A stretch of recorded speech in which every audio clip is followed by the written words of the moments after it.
নমস্কাৰ বন্ধু বান্ধৱীসকল আমাৰ ৰাখিফল চেনেলটোলৈ আপোনালোকক স্বাগতম জনাইছো। আজি মই আপোনালোকৰ কাৰণে লৈ আহিছোঁ হনুমান জয়ন্তীৰ সম্পূৰ্ণ সময়সূচী, কেনেকৈ ব্ৰত ৰাখিব লাগিব আৰু কেনেকৈ পূজাৰ নিয়ম পালন কৰিব লাগিব।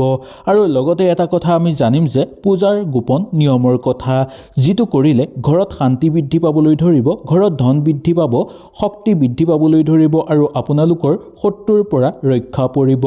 হনুমান জয়ন্তী কেনেকৈ আমি পালন কৰিব লাগিব, সম্পূৰ্ণ পূজা কেনেকৈ আমি পাতিব লাগিব, পূজাৰ পূৰ্ণ শক্তি, ভক্তিৰ জ্যোতি আৰু বিপদ বাধাৰ পৰা কেনেকৈ আমি মুক্তি লাভ কৰিব পাৰিম। 2026 চনত হনুমান জয়ন্তীৰ 2 এপ্ৰিল বৃহস্পতিবাৰ তাৰিখৰ দিনা পৰিছে। এই দিনা কোন সময়ত পূজা কৰিব লাগিব, কোন চৰণত কি কাম কৰিলে বিশেষ আশীৰ্বাদ লাভ হ'ব, ইয়াৰ বিষয়ে সুন্দৰভাৱে জানি লওঁ আহক। আৰু ভিডিঅ'টোৰ শেষত মই জনাম 3টা গোপন উপায়ৰ কথা, যি উপায় কৰিলে আপোনাৰ লগতে আপোনালোকৰ গোটেই ঘৰৰ মংগল হ'ব। আহক তেনেহ'লে আমি বেছি দেৰি নকৰি সুন্দৰভাৱে জানি লওঁ। যদি ভিডিঅ'টো ভাল লাগে লাইক এটা কৰি আমাৰ মনোবল বঢ়াব আৰু আপোনালোকৰ বন্ধুবৰ্গৰ লগত শ্বেয়াৰ কৰি তেওঁলোককো উপকৃত কৰিব।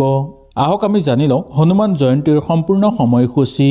এইদিনা পূৰ্ণিমা তিথি আৰম্ভ হ'ব এপ্ৰিল মাহৰ 1 তাৰিখ ৰাতিপুৱা 7 বাজিৰ পৰা আৰু পূৰ্ণিমা তিথি অন্ত পৰিব 2 এপ্ৰিল ৰাতিপুৱা 7:45।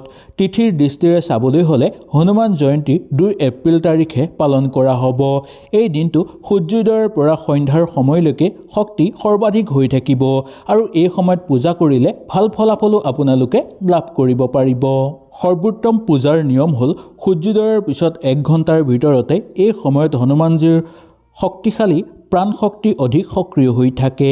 সন্ধ্যা 5 বজাৰ পৰা 8 বজালৈকে বজৰংবলীৰ সান্নিধ্য পূজা কৰা হয় বা সান্নিধ্য পূৰ্ণ হয়।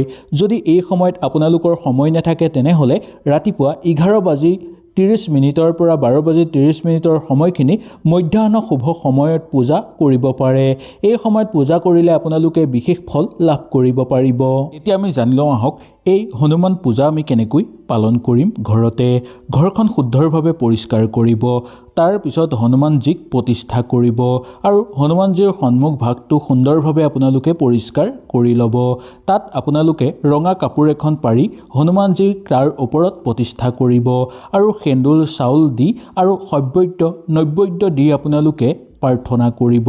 লগতে আপোনালোকে এগছি দীপ জ্বলাব বা এগছি আপোনালোকে চাকি জ্বলাব আৰু 11 বাৰ হনুমান চালিচা পাঠ কৰিব, 1 বাৰ বজৰং বাণ পাঠ কৰিব। তাৰ পিছত একেবাৰে অন্তত সুন্দৰকাণ্ড 1 খণ্ড আপোনালোকে পাঠ কৰিব। এনেকৈ যদি কৰে তেনেহ'লে বজৰংবলী অতি সোনকালে সন্তুষ্ট হৈ পৰিব আপোনালোকৰ ওপৰত। এইদিনা হনুমানজীৰ বাবে তুলসী পাত, বেলপাত আৰু চন্দন আপোনালোকে নিবেদন কৰিব পাৰে। এনে কৰাটো অত্যন্ত শুভ আৰু এই বস্তুবোৰ হনুমানজীৰ অতিশয় প্ৰিয় হয়।